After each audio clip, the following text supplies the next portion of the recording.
ವಜ್ರ ಶರೀರ ಗಂಭೀರ ಮುಕುಟಧರ ದುರ್ಜನವನ ಕುಠಾರ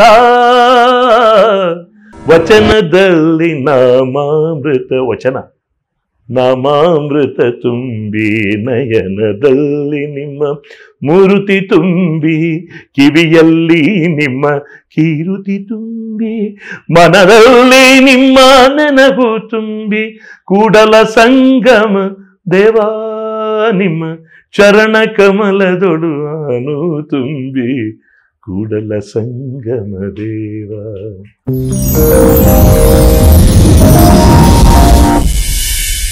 ಯಾರಿಗೂ ತೊಂದರೆ ಕೊಡೋದು ಬೇಡ ಅಷ್ಟೇ. ನಿಮ್ಮ ಸಾಧನೆ ನೀವು ಮಾಡಿ, ಇನ್ನೊಬ್ಬರಿಗೆ ತೊಂದರೆ ಕೊಡಬೇಡಿ. ಇದು ನನ್ನ ತಂದೆ ತಾಯಿ ಕೊಟ್ಟ ಸಂಸ್ಕಾರ. ಸಾಧ್ಯ ಆದರೆ ಇನ್ನೊಬ್ಬರಿಗೆ ಒಳ್ಳೇದು ಮಾಡಿ, ಸಾಧ್ಯ ಆದರೆ ಇನ್ನೊಬ್ಬರಿಗೆ ಸಂತೋಷ ಕೊಡಿ. ಇಲ್ಲ ಸುಮ್ಮನೆ ಆದ್ರಿ ಇದು ಇರೋದಿಲ್ಲಲ್ಲ, ಎಲ್ಲ ಇನ್ನೊಬ್ಬರಿಗೆ ಹೊಡೆಯೋದೇ ಕೆಲಸ. ಇನ್ನೊಬ್ಬರ ಮೇಲೆ ಬಂದ್ರೆ ಇವನಿಗೆ ಕಾಣ್ಲಿಕ್ಕೆ ನೋಡಕ್ಕಾಗಲ್ಲ. ಕಾಮ ಕ್ರೋಧ ಲೋಭ ಮೋಹ ಮದ ಮತ್ಸರ 6 ವೈರಿಗಳು ಅಂತಲ್ಲ, ಅದು ಮಿತ್ರರಾಗಬೇಕಂತೇಳಿ. ಆಗ ಜೀವನ ಸಾರ್ಥಕ ಅಂತ ಕಾಣ್ತದೆ. ಎಲ್ಲದಲ್ಲೂ ಇರುತ್ತೆ, ಅದು ಎಲ್ಲರ ಜನರಲ್ಲಿ ಇದ್ದೇ ಇರುತ್ತೆ. ಆಸೆಗಳಿರುತ್ತೆ, ಕಾಮನೆಗಳಿರುತ್ತೆ, ಎಲ್ಲ ಇರುತ್ತೆ. ಎಷ್ಟು ಬೇಕು ಅಷ್ಟು. ಅದೇ ಇರುವಂಥ ಚಾಲೆಂಜಿಂಗ್. ಈಗ ನಿಮ್ಮ ಒಂದು ಸಂಗೀತ ಕ್ಷೇತ್ರ ಹೇಳಿದ್ರಿ 30 ವರ್ಷದ ಎಕ್ಸ್ಪೀರಿಯನ್ಸ್, 36 ವರ್ಷದ ಎಕ್ಸ್ಪೀರಿಯನ್ಸ್ ಅಂತ ಹೇಳಿ. ಈ ನಡುವೆ SPB ಅವರು ಏನಾದ್ರು ಸಿಕ್ಕಿದಾರ ಅವ್ರ ಜೊತೆ? SP ಅವರು ನನಗೆ ಅದೇ ಅವ್ರು ಎದೆ ತುಂಬಿ ಹಾಡಿದಾಗ ನನ್ನ ಗೆಸ್ಟ್ ಆಗಿ ನಾನು ಜಡ್ಜ್ ಆಗಿ ಬರ್ಲಿಕ್ಕೆ ಹೇಳಿದ್ರು. ಆ ಟೈಮಲ್ಲಿ ಸಿಕ್ಕಿದ್ರು. ತುಂಬಾ ಗಾಡ್ಲಿ ಪರ್ಸನ್ ಅವರು.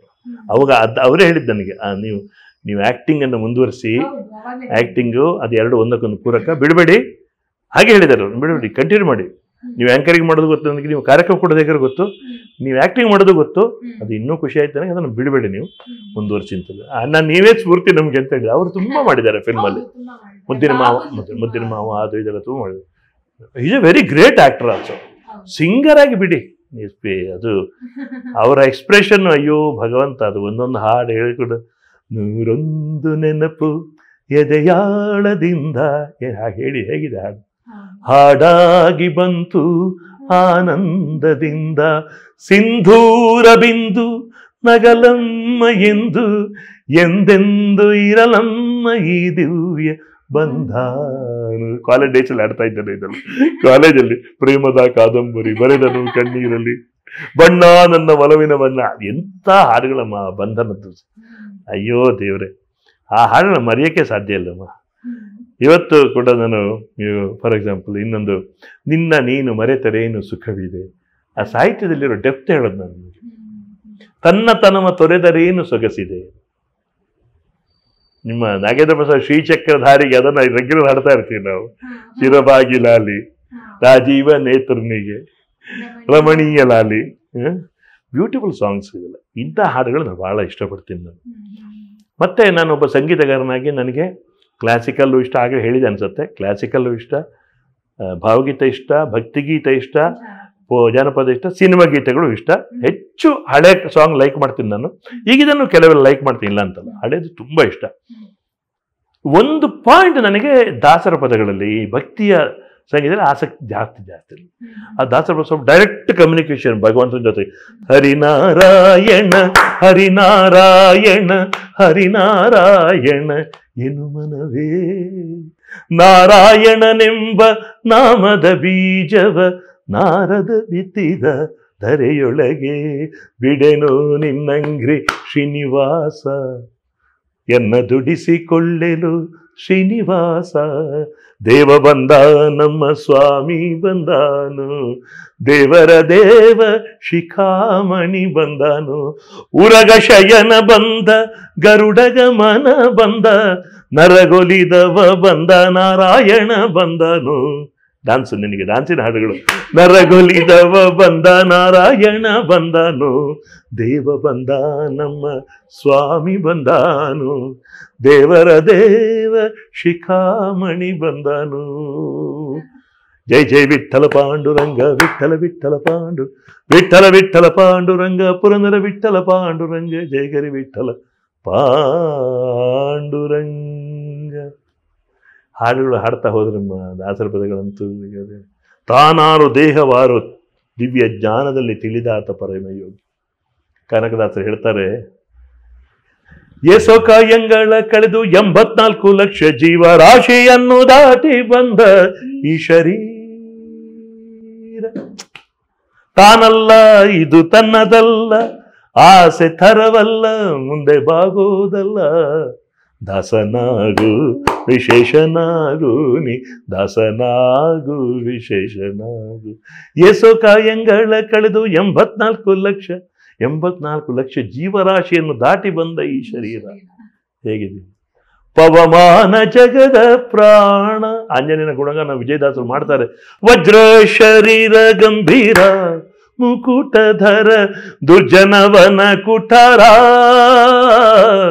ದುರ್ಜನವನ ಕುಠಾರ ನಿರ್ಜರ ಮಣಿದಯ ಪಾರವಾರ ಉದಾರ ಸಜ್ಜನರಗ ಪರಿಹಾರ. ಅರ್ಜುನ ಗೊಲಿದಂದು ಧ್ವಜಭಾನಿಸಿ ನಿಂದು ಜಗವರಿವಂತೆ ಗರ್ಜನೆ ಮಾಡಿದೆ. ಹೆಜ್ಜೆ ಹೆಜ್ಜೆಗೂ ನಿನ್ನ ಅಬ್ಜ ಪದದ ದುಣಿ ಮಾರ್ಜನದಲ್ಲಿ ಭವವರ್ಜಿತ ನೆನಿಸು. ಪವಮಾನ ಜಗದ ಪ್ರಾಣ ಗಮಪ ನಿಸ ಗರಿಸ ನಿನಪಮ ಗಮ ಗರಿಸ ಸಗಮಪ ಗಮಪ ಗಮಪ ಮಪ. ಯಾದವ ನೀಬ ಯದುಕುಲ ನಂದನ ಮಾಧವ ಮಧುಸೂದನ ಬಾ. ಸಜ್ಜನ ಸಾಧು ಪೂಜೆಯ ವೇಳೆಗೆ ಮಜ್ಜಿಗೆಯೊಳಗಿನ ಬೆಣ್ಣೆಯಂತೆ ಭಾಗ್ಯದ ಲಕ್ಷ್ಮೀ. ವಚನದಲ್ಲಿ ನಾಮಾಮೃತ, ವಚನ ನಾಮಾಮೃತ ತುಂಬಿ ನಯನದಲ್ಲಿ ನಿಮ್ಮ ಮೂರುತಿ ತುಂಬಿ, ಕಿವಿಯಲ್ಲಿ ನಿಮ್ಮ ಕೀರುತಿ ತುಂಬಿ, ಮನದಲ್ಲಿ ನಿಮ್ಮ ನೆನಪು ತುಂಬಿ, ಕೂಡಲ ಸಂಗಮ ದೇವಾ ನಿಮ್ಮ ಚರಣ ಕಮಲದೊಡು ಆನು ತುಂಬಿ. ಕೂಡಲ ಸಂಗಮ ದೇವ, ಕೂಡಲ ಸಂಗಮ ದೇವ, ಕೂಡಲ ಸಂಗಮ ದೇವ, ಕೂಡಲ ಸಂಗಮ ದೇವ, ಕೂಡಲ ಸಂಗಮ ದೇವ. ಜನರಿಗೆ ಮುಟ್ಟಬೇಕಮ್ಮ, ಜನರ ಜೊತೆ ಸೇರ್ಕೊಳ್ಬೇಕು ನಾವು. ಜನರಿಗೆ ಕೆಲವರು ಡೀಪ್ ಕ್ಲಾಸಿಕಲ್ ಮಾಡಿದ್ರೆ ಮುಟ್ಟೋದಿರ್ಬೋದು, ಸ್ವಲ್ಪ ಸೆಮಿ ಸ್ಟೈಲ್ ಹೋದ್ರೆ ಖುಷಿ ಪಡ್ತಾರೆ. ಗಾಯನ ಆಯ್ತು, ನಟನೆ ಆಯ್ತು, ಈಗ ನಿರೂಪಣೆಗೆ ಬಂದ್ರಿ. ನಿರೂಪಣೆ ಬಗ್ಗೆ ಹೇಳೋದಾದ್ರೆ ಚಂದನದಲ್ಲಿ ನನಗೆ ನಿರೂಪಣೆ ಮೊದಲೇ ಇಷ್ಟ. ನನಗೆ ಸ್ವಲ್ಪ ಐ ಥಿಂಕ್ ನನಗೆ ನಾನು ಯಾವಾಗ ಹೇಳ್ತಾ ಇರ್ತೀನಿ, ಎಲ್ಲ ಭಾಷೆಗಳನ್ನು ಪ್ರೀತಿಸೋಣ, ಎಲ್ಲ ಬೇಕು, ಎಲ್ಲ ಲ್ಯಾಂಗ್ವೇಜು ನಾನು ಹಾಡ್ತೀನಿ. ಮಾತಾಡೋಕ್ಕೆ ನನಗೆ ಬರೋದು ಸರಿ ಕನ್ನಡ ಮಾತ್ರ. ಹಿಂದಿ ಸ್ವಲ್ಪ ಮ್ಯಾನೇಜ್ ಮಾಡ್ತೀನಿ. English of course I can manage. I was a lecturer too. ಮತ್ತು ತೆಲುಗೆಲ್ಲ ಅರ್ಥ ಆಗುತ್ತೆ, ತಮಿಳು ತೆಲುಗು ಸ್ವಲ್ಪ ಅರ್ಥ ಆಗುತ್ತೆ ಅಷ್ಟೇ. ಮಾತಾಡೋಕ್ಕೆ ಮಲಯಾಳ ಸ್ವಲ್ಪ ಅರ್ಥ ಆಗುತ್ತೆ. ನಾನು ಸಾಹಿತ್ಯ ಬರ್ಕೊಳ್ಳೋವಾದ್ರೆ ತುಂಬ ಕೇರ್ಫುಲ್ಲಾಗಿ, ಆದಷ್ಟು ಮಿಸ್ಟೇಕ್ ಇಲ್ಲದ ಹಾಗೆ ನಾನು ನೋಡ್ತೀನಿ. ಆದಷ್ಟು ಆದರೂ ನಾವು ಎಷ್ಟಾದ್ರು ಬರ್ಬೋದು, ಮಿಸ್ಟೇಕ್ ಬರ್ಬೋದು. ಕನ್ನಡದಲ್ಲಿ ಆಫ್ಕೋರ್ಸ್ ನಿರೂಪಣೆ ನನಗೆ, ನಾನು ಯಕ್ಷಗಾನ ಇದರಲ್ಲೆಲ್ಲ ತುಂಬ ನಾನು ಮಾತಾಡ್ತಾ ಇದ್ದವನು, ಲೆಕ್ಚರರ್ ಆಗಿದ್ದವನು. ಹಾಗೆ ನನಗೆ ಮೊದಲಿಂದ ಒಳ್ಳೆ ಕನ್ನಡದ ವಾತಾವರಣದಲ್ಲಿ ಬೆಳೆದಿದ್ದೀನಿ. ಶುದ್ಧವಾದ ಕನ್ನಡ ಒಂದು ಕೇಳ್ಕೊಂಡು ಬೆಳೆದಿದ್ದೀನಿ. ನಾನೇನು ವಿದ್ವಾಂಸ ಅಲ್ಲ, ಬಟ್ ನಿರೂಪಣೆ, ಒಂದು ಒಳ್ಳೆ ನಿರೂಪಣೆ ಹೇಗಿರಬೇಕು ಅಂತ ಸ್ವಲ್ಪ ಅದರ ಸ್ಟಡಿ ಮಾಡಿದ್ದೀನಿ. ಹಾಗೆ ಸಂಗೀತ ಕಾರ್ಯಕ್ರಮಗಳು ಜಾಸ್ತಿ ನಿರೂಪಣೆ, ಬೇರೆ ಪ್ರೋಗ್ರಾಮ್ ನಿರೂಪಣೆ ಮಾಡಿದ್ದೆಲ್ಲ ತುಂಬ ಕಮ್ಮಿ. ಸಂಗೀತ ಸಂಬಂಧಪಟ್ಟ ಕಾರ್ಯಕ್ರಮ ನಾನು ತುಂಬ ಚಾನಲ್ನಲ್ಲೂ ಮಾಡಿದೆ ತುಂಬ. ಆಮೇಲೆ ನಮ್ಮ ಶಂಕರ ಚಾನಲ್ಗೆ ಒಂದು ದಾಸವಾಣಿ ಅಂತ ಒಂದು ವಿಶೇಷ ವಚನ ಮತ್ತು ದಾಸವಾಣಿ ಅಂತ ಒಂದು ವಿಶೇಷ ಪ್ರಾಜೆಕ್ಟ್ ಮಾಡಿದ್ವಿ. 400 ಮೇಲೆ ಎಪಿಸೋಡ್ ಆಯ್ತದು. 460 ಚಿಲ್ಡ್ರನ್ ಆಗಿವೆ. ಅದು 400 ದಾಸರ ಪದಗಳು ಹಾಡಿದ್ವಿ. ನನ್ನ ಹಾಡಿಗೆ ಗುರುರಾಜ ಕರ್ದಿಗಿ ಸರ್, ಗ್ರೇಟ್ ಸ್ಕಾಲರ್, ಅವರಿಗೆ ವ್ಯಾಖ್ಯಾನ ಮಾಡಿದ್ದಾರೆ. ಇದೆಲ್ಲ ನನಗೆ ಭಾಗ್ಯ. ಇನ್ನೊಂದು ಬಹಳ ದೊಡ್ಡ ಒಂದು ಭಾಗ್ಯ, ಅವರು ಭೌತಿಕವಾಗಿ ನಮ್ಮ ಜೊತೆ ಇಲ್ಲ, ಭಾಳ ಬೇಗ 60 ಚಿಲ್ಲರೆ ಆಗಿ 70 ಹತ್ರ ಆಗಿತ್ತು ಅಷ್ಟೇ ಅವರಿಗೆ. BK ವರ್ಮಾ ಅಂತ ಬಹಳ ಗ್ರೇಟ್ ಚಿತ್ರ ಕಲಾವಿದರು. ನನ್ನ ಹಾಡಿಗೆ ಅವರು ಚಿತ್ರ ಬಿಡಿಸ್ತಾ ಇದ್ರು. ಅದ್ಭುತ ಆರ್ಟಿಸ್ಟ್. ಕೂತಲ್ಲೇ ಚಿತ್ರ. ಗಣೇಶನ ಗಣೇಶ ಚಿತ್ರ, ಪ್ರಕೃತಿ, ದೇಶದ ಬಗ್ಗೆ ದೇಶದ ಇದು, ಆ ಸ್ಪಾಟ್ಗೆ ಸರಿಯಾಗಿ ಚಿತ್ರ ಬಿಡಿಸ್ತಾ ಇದ್ರು. ಜನರಿಗೆ ರೋಮಾಂಚನ ಆಗ್ತಾ ಇತ್ತು. It was A confluence of music and painting ಅಂತ ಹೇಳ್ತಾ ಇದ್ದೀವಿ ನಾವು. ಗೀತ ಕುಂಚ ಅದಕ್ಕೆ ನಾವು ಟೈಟ್ಲ್ ಕೊಡ್ತಾ ಇದ್ದು. ಅದು ತುಂಬ ಕಡೆ ಪ್ರೋಗ್ರಾಮ್ ಆಗಿದೆ. ಅವ್ರಿಗೆ ಇಲ್ಲಿಂದ ನಮಸ್ಕಾರ ಹೇಳ್ತೀನಿ. ನಾನು such a great artist, such a great human being BKS Varma. ಬಹಳ ದೊಡ್ಡ ಚಿತ್ರಕಲಾವಿದರು. ಇಂಥದ್ದೆಲ್ಲ ಕೆಲವು ಸ್ಪೆಷಲ್ ಪ್ರೋಗ್ರಾಮ್ಗಳು. ಮತ್ತು ನಮ್ಮ ಪ್ರೋಗ್ರಾಮ್ ನಿರಂತರವಾಗಿ I have A good music team. ನನ್ನ ಆರ್ಟಿಸ್ಟ್ಗಳು ಎಲ್ಲ ಚೆನ್ನಾಗಿ, ನನ್ನ ಜೊತೆ ಒಬ್ಬರು ಫೀಮೇಲ್ ವಾಯ್ಸು ಇರ್ತಾರೆ. ಆ್ಯಂಡ್ ಒಳ್ಳೊಳ್ಳೆ ತಬ್ಲಾ, ಕೀಬೋರ್ಡು, ಮ್ಯಾಂಡಿನ್ನು, ಇದೆಲ್ಲ ನಮ್ಮ team. I am proud of my team. ಅದರ ಜೊತೆಗೆ ಈಗ ಸೀರಿಯಲ್ಲು ಸ್ವಲ್ಪ ಬ್ಯುಸಿ. ಹಾಗಾಗಿ ಈಗ ಭಗವಂತ ಬಿಸಿ ಇಟ್ಟಿದ್ದಾನೆ. ಮುಂದೆನೂ ಅಷ್ಟೇ, ಕೊನೆ ಉಸಿರಿರುವವರೆಗೆ ನನ್ನ ಸಾಧನೆ ನಿರಂತರವಾಗಿದೆ. ನನಗೆ ಅಷ್ಟೇ ಆಸೆ ಇರೋದು, ಅಷ್ಟು ದೊಡ್ಡದು ಮಾಡೋ, ಇಷ್ಟು ಮಾಡಿ. ನನ್ನ ಕಲೆ ಇವತ್ತಿನ ನಾಳೆಗೆ ನಾನು ಬೆಳಿಬೇಕು, ನನಗೇನೋ ನನ್ನ ನಾಲೆಜ್ ಜಾಸ್ತಿ ಆಗಬೇಕು. ನಹಿ ಜ್ಞಾನೇನ ಸದೃಶ್ಯಂ ಅಂತ ಮಾತಿದೆ. ನಾಲೆಜ್ಗೆ ಮಿಗಿಲದ್ದು ಯಾವುದಿಲ್ಲ. ಪ್ರತಿದಿನ ಜ್ಞಾನ ಪಡ್ಕೊಳ್ಬೇಕು. ನಾನೇನಾದರೂ ಸಂಗೀತ ಬಗ್ಗೆ ತುಂಬ ನನಗೆ ಈ ಸೋಷಿಯಲ್ ಮೀಡಿಯಾ ಸ್ವಲ್ಪ ಎಷ್ಟು ಬೇಕು ನನಗೆ ಯೂಸ್ ಆಗೋ ಥರ ನಾನು ನೋಡ್ಕೊಂಡು ಚೆನ್ನಾಗಿ, ನಾನು ಓವರಾಗಿ ಅದರಲ್ಲಿ ನೋಡ್ಕೊಂಡು ಹೋಗೋದಿಲ್ಲ. ನನಗೆ ಬೇಕಾದ ಸಬ್ಜೆಕ್ಟ್ ಮ್ಯೂಸಿಕ್ಕು, ಪ್ರವಚನಗಳು ಇರ್ಬೋದು, ಅಥವಾ ಚೆಸ್ ಆಡ್ತೀನಿ. ನಾನು ಫ್ರೀ ಇದ್ದಾಗೆಲ್ಲ ಚೆಸ್ ಆಡ್ತೀನಿ. I keep myself busy. ನನಗೆ ಎಷ್ಟು ಟೈಮ್ ಸಿಕ್ಕರೂ ಬೇಕೀಗ.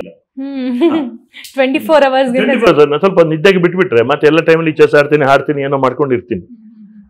ಜೀವನ ನಡಿಬೇಕು. ಪ್ರೋಗ್ರಾಮ್ಸ್ ಇಲ್ಲದೆ ನಿಮ್ಗೆ ಸಾಧ್ಯವೇ ಇಲ್ಲ. ಮನೆಯಲ್ಲೇ ಹಾಡ್ಕೊಂಡು ಕೂತ್ರೆ ಆಗಲ್ಲಲ್ಲ. ಜೀವನ ನಮಗೆ ಬೇರೆ ವೃತ್ತಿ ಇಲ್ಲಲ್ಲಮ್ಮ. ಮೇನ್ ನಾವು music and I proud professionals. ನನಗೆ ಸಂಗೀತವನ್ನೇ ವೃತ್ತಿಯಾಗಿ ತೆಗೆದುಕೊಂಡ ವಿಷಯದಲ್ಲಿ ಹೆಮ್ಮೆ ಇದೆ ನನಗೆ.